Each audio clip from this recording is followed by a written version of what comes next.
जय हिंद साथियों, आशा करता हूँ सब स्वस्थ होंगे, मस्त होंगे और ज़बरदस्त होंगे। तो साथियों, आज का जो टॉपिक है हमारा वो है बर्लिन की दीवार। अक्सर ये बर्लिन की दीवार है क्या?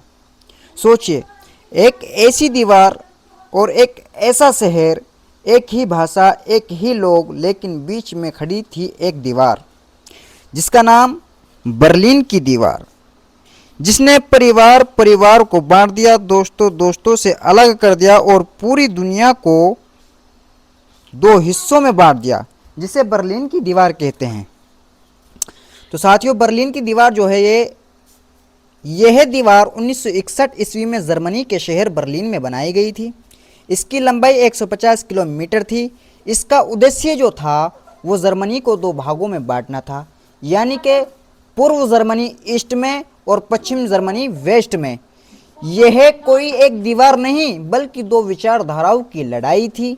अब वे जो दो विचारधारा थी वे कौन कौन सी थी?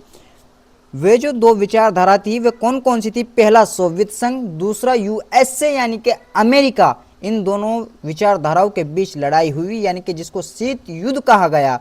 फिर क्या हुआ?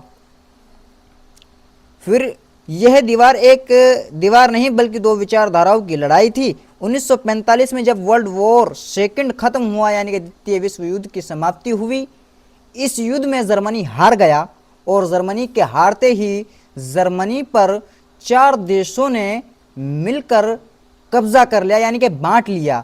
अब वे चार देश थे कौन कौन से? America, Britain, France, Soviet